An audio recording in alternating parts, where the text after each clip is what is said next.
మహాలయ పక్షాలు వస్తున్నాయి సెప్టెంబర్ 18 నుంచి అక్టోబర్ 2వ తారీఖు వరకు. సో మహాలయ పక్షాలు పితృదేవత కార్యక్రమాలు చేయడం వల్ల మనకి ఎలాంటి ఆటంకాలు ఉన్నా కానీ అవన్నీ తొలగిపోతాయి అని చెప్పి మన పెద్దలు చెప్తూ వస్తున్నారు. సో స్త్రీ శాపం, అలాగే సర్పదోషం, పితృదేవతల శాంతి, పిండ ప్రదానం, తిలాహోమం ఇలాంటివి ఎలాంటివైనా సరే ఈ సమయంలో చేసినట్టయితే అంతకి అంత అభివృద్ధి చెందుతారు, ఎలాంటి దోషాలు ఉన్నా తొలగిపోతాయి అని చెప్పేసి చెప్తున్నారు. సో కిరణ్ టీవీ ఆధ్వర్యంలో గోకర్ణకి ప్రత్యేకంగా బస్సులు వేయడం జరుగుతుంది. ఎవరి తిథి ప్రకారం వాళ్ళని పంపించడం జరుగుతుంది. ఇక్కడ హైదరాబాద్ నుంచి గోకర్ణ వరకు తీసుకొని వచ్చే బాధ్యత కిరణ్ టీవీ తీసుకుంది. సో గతంలో కూడా ఎంతోమంది వెళ్ళి వచ్చారు. అక్కడ ఎన్నో ఇలాంటి ప్లేసెస్ ఉంటూ ఉంటాయి అన్నమాట. ఏంటి పితృదేవతలకి చేసే కార్యక్రమాలు జరిపించే స్థలాలు.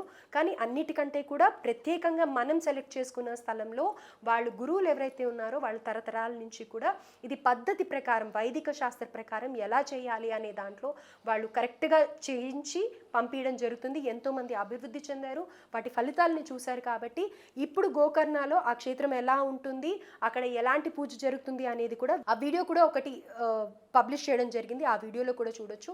సో అక్టోబర్ 2 వరకు కూడా ఈ కార్యక్రమం జరుగుతుంది. అమావాస్య అక్టోబర్ 2న 2 బస్సులు వేయడం జరుగుతుంది. కాబట్టి ప్రతి ఒక్కరు కూడా ఈ అవకాశాన్ని సద్వినియోగం చేసుకోవాలని మనస్ఫూర్తిగా కోరుకుంటున్నాను. నమస్కారం గురువుగారు. నమస్కారం గురువుగారు, మనం ఇంతకు ముందు వీడియోల్లో మరి విజయదశమి గురించి, అలాగే విజయవాడ బెజవాడ గురించి, అలాగే శమీ వృక్షం గురించి కూడా తెలుసుకున్నాము.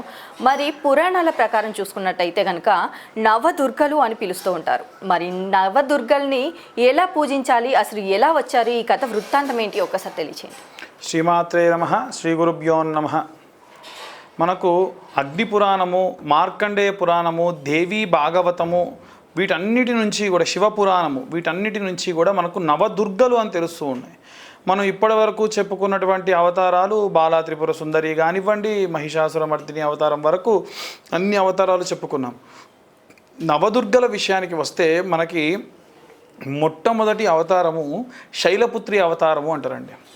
అంటే మనకి దాక్షాయిని అమ్మవారు మొట్టమొదలు పరమశివుడి యొక్క సతీదేవి అంటారు. ఆమె ఆ యొక్క దక్ష యజ్ఞం జరుగుతున్నప్పుడు ఆ యజ్ఞంలో దూకి అమ్మవారు 18 ముక్కలుగా మారిపోయి అష్టాదశ శక్తిపీఠాలుగా మారిపోయిన తర్వాతకి మరి పరమశివుడికి భార్యగా అమ్మవారే మళ్ళీ పుట్టి, ఎలా పుట్టింది?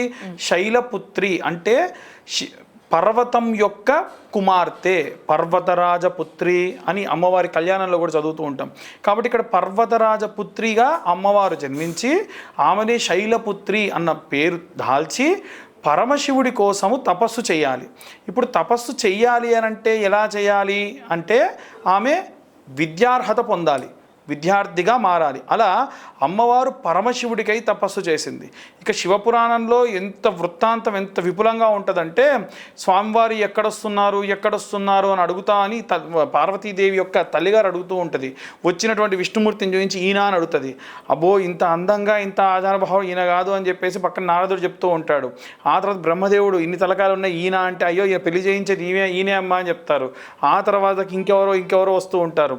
ఆఖరున పెద్ద అవతారము గణములన్నింటినీ కూడా వేసుకొని శిరస్సు మీద ఉన్నటువంటి ఆ యొక్క జుట్టంతా కూడా కిందికి రాలిపోయి గణములు, నంది, భృంగి వీటన్నిటితో కూడా తాండవం చేసుకుంటూ శరీరం అంతా బూడిద రాసుకొని స్వామివారు నడుచుకుంటూ వస్తుంటే ఆయన గురించి మాత్రం అడగలేదట. అలాగే ఉంది. అప్పుడు పార్వతీదేవి చెప్తుందన్నమాట, ఆయన్నే ఇప్పుడు నేను పెళ్లి చేసుకునేది అని. అలా శైలపుత్రి అమ్మవారు పరమశివుడిని వర్ణిస్తూ ఇలా చెప్పిందని శివపురాణంలో మనకు తెలుస్తోంది. అయితే శివపురాణ అంతర్గతంగా, దేవీ భాగవత్ అంతర్గతంగా, మార్కండేయ పురాణ అంతర్గతంగా మనము ఈ శైలపుత్రి అమ్మవారు ఇలా పార్వతీదేవిగా జన్మించారు అన్న సంగతి తెలుసుకున్నాం. ఈ యొక్క అమ్మవారి యొక్క శక్తి అంతా కూడా మూలాధార చక్రము, మన శరీరంలో మూలాధార చక్రంలో స్థితమై ఉంటుందట. అలా 2వ అవతారము బ్రహ్మచారిణి అవతారము. ఇప్పుడు బ్రహ్మచారిణి అవతారం అంటే చేతిలో కమండలం పట్టుకొని ఇక విద్యాభ్యాసానికి వెళ్తున్నటువంటి ఆడ స్టూడెంట్ స్త్రీ ఎలా ఉంటుంది అలా ఉంటుంది. ఆమె తపస్సు చేస్తూ ఉందట. ఆమె తపస్సు చేస్తూ ఉన్నప్పుడు ప్రకండుడు అనేటువంటి రాక్షసుడు వచ్చాడు. ఎందుకంటే ఇది తపస్సు చేస్తే శివుడు వచ్చేస్తాడు.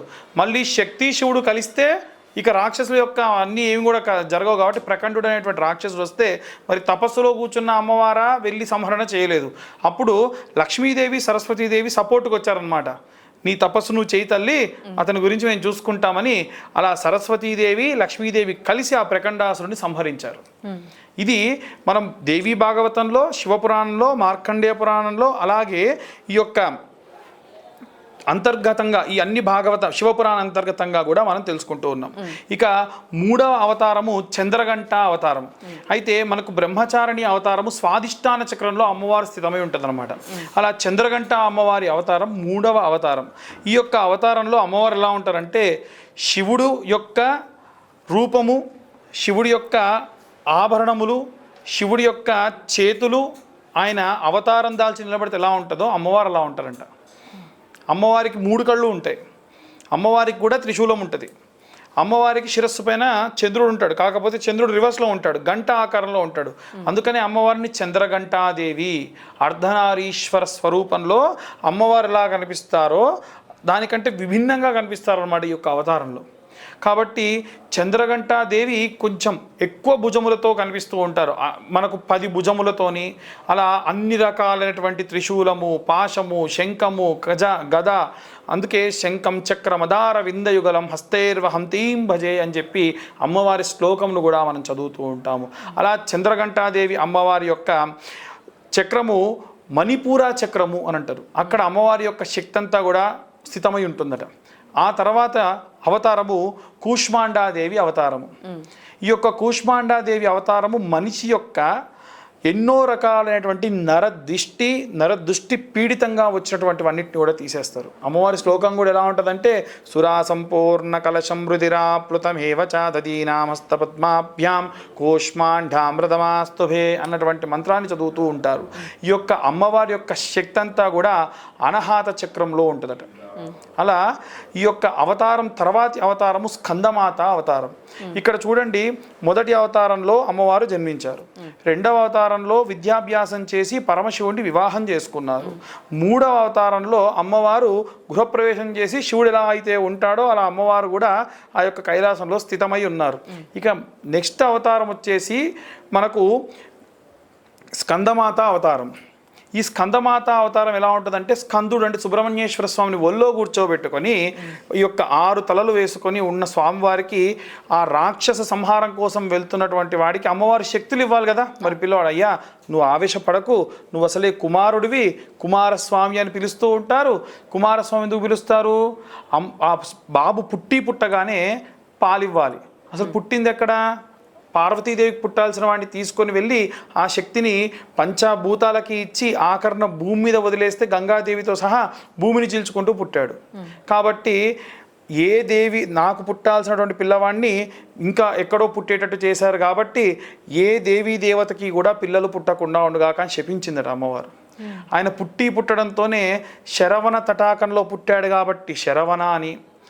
చిన్న పిల్లవాడు ఏడుస్తుంటే 6 ముఖాలకి ఒకటేసారి పాలివ్వాలి, అది పార్వతీదేవి స్వరూపమే పాలివ్వాలి అంటే అప్పుడే కృత్తికా నక్షత్ర దేవత వచ్చింది. ఆమెకి 3 తలలు 6 స్తనములు. ఒకటేసారి బాబుకు పాలిస్తే అలా పాలు తాగుతూ ఏడుపు ఆపి పాలు తాగుతూ 13-14 సంవత్సరాల వయసు పిల్లవాడిగా వచ్చి ఆగిపోయాడట. ఎప్పుడు ఇంక అలాగే ఉంటాడు, ఇక ఏజ్ పెరగదు తగ్గదు. అందుకే ఆయన్ని కుమారస్వామి అని పిలుస్తారట. అలా కృత్తికా నక్షత్ర దేవతకు జన్మించాడు కాబట్టి కార్తికేయ అన్న నామకరణం కూడా ఉంది. అలాగే స్కందావనంలో పుట్టాడు కాబట్టి స్కందుడు అని. ఆయన నుంచి వచ్చినటువంటి లోహములన్నీ అన్నీ పుట్టాయి కాబట్టి లోహితాంగుడు అని. అలా ఇవన్నీ కూడా స్వామివారికి వచ్చినటువంటి నామములు. ఇదంతా కూడా స్కాంద పురాణంలో వ్యక్తం చేయబడి ఉంది. అలా ఈ యొక్క స్కందమాత అమ్మవారు ఏం చేసిందనంటే ఆ రాక్షస సంహారం జరిగేటప్పుడు స్వామివారికి ఎన్నో శక్తులు ఇచ్చిందట.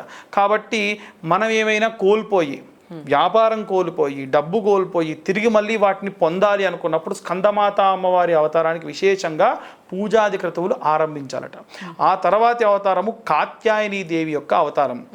ఈ స్కందమాత అమ్మవారి అవతారంలో ఉన్నటువంటి శక్తిని విశుద్ధ చక్రం, శరీరంలో విశుద్ధ చక్రంలో ఆ స్థితం చేసి ఉంటుంది అమ్మవారు.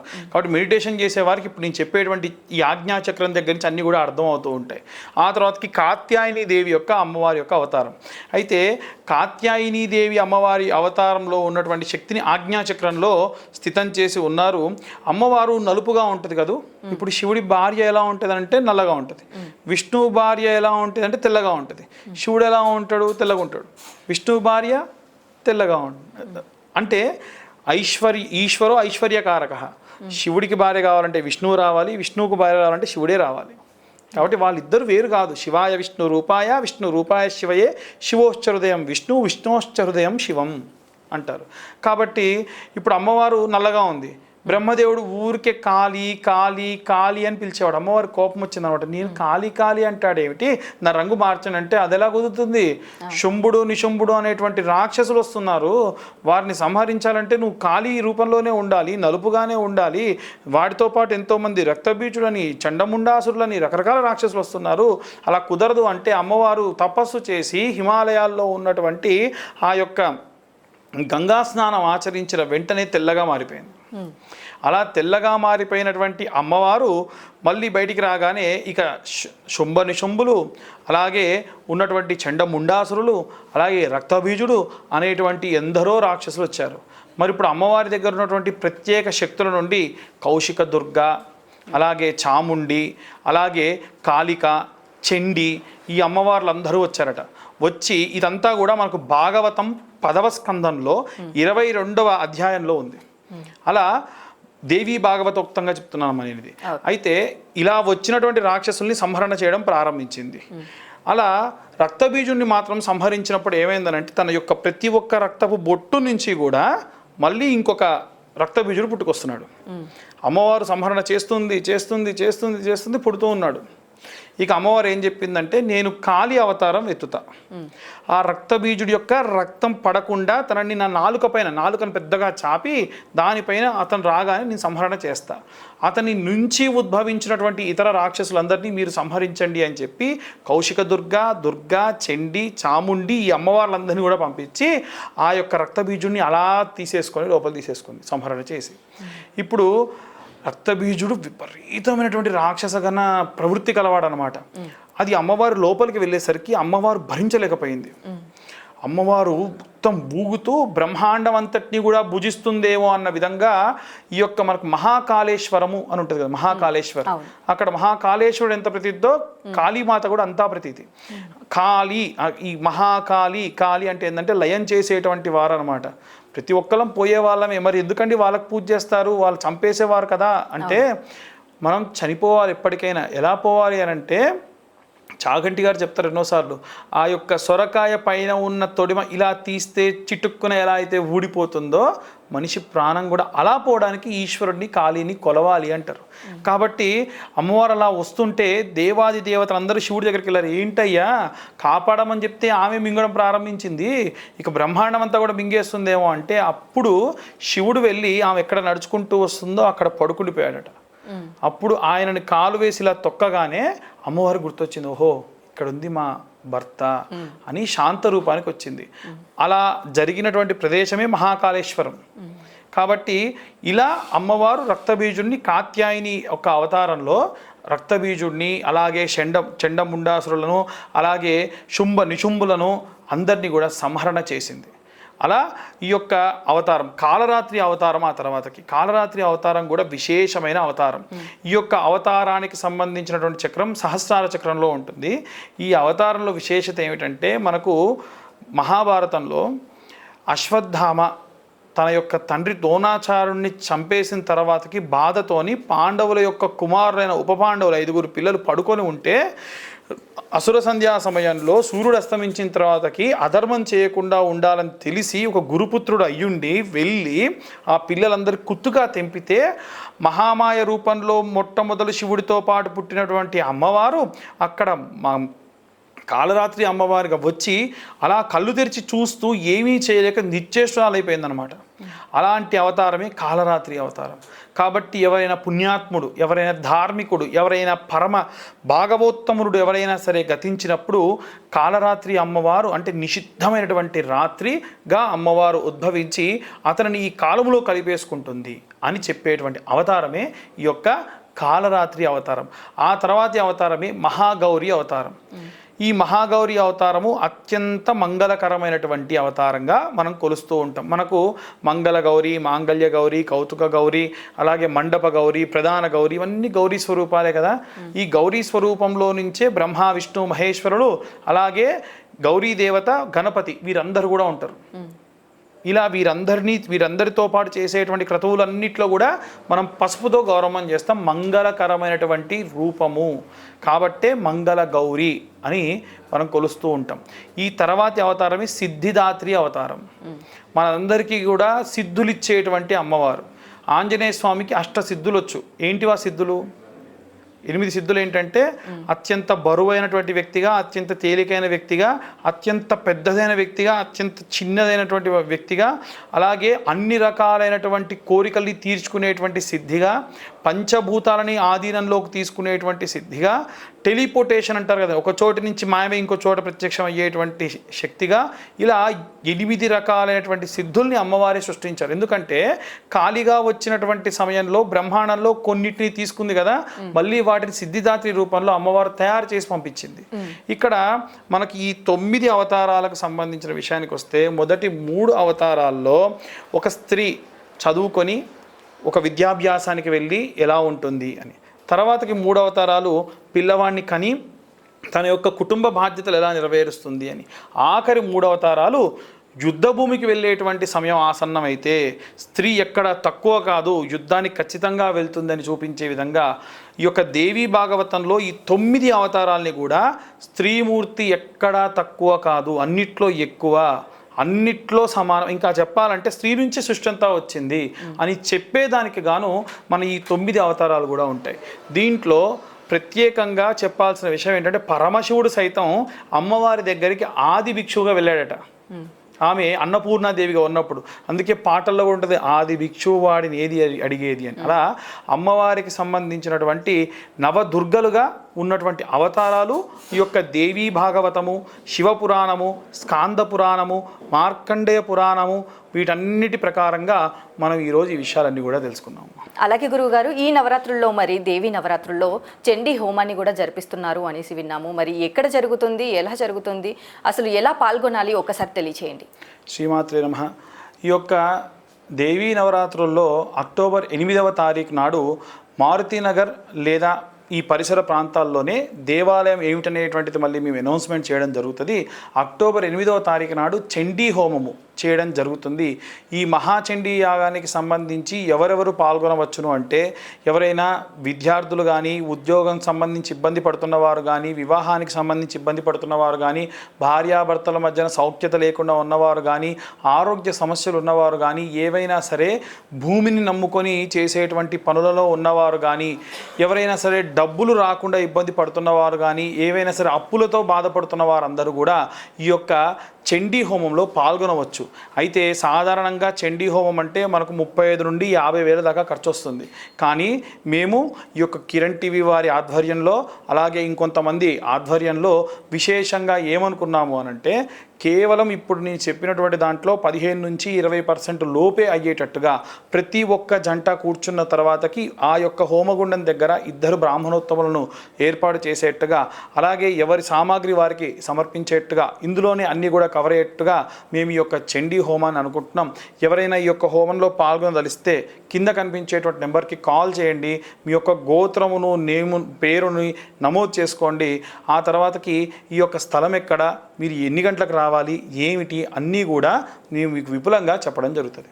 చూసారు కదండి, దేవి నవరాత్రుల్లో చండీ యాగాన్ని నిర్వహించడం జరుగుతుంది. ఈ యాగంలో పాల్గొనదలిచిన వారు కింద స్క్రోల్ అవుతున్న నెంబర్కి కాల్ చేసినట్టయితే కనుక ఫుల్ డీటెయిల్స్ మీకు తెలియజేయడం జరుగుతుంది. ఇంకా ఆలస్యం ఎందుకు, ఎవరైతే చండీ హోమంలో పాల్గొనాలి అనుకుంటున్నారో కాల్ చేసేయండి. ధన్యవాదాలు.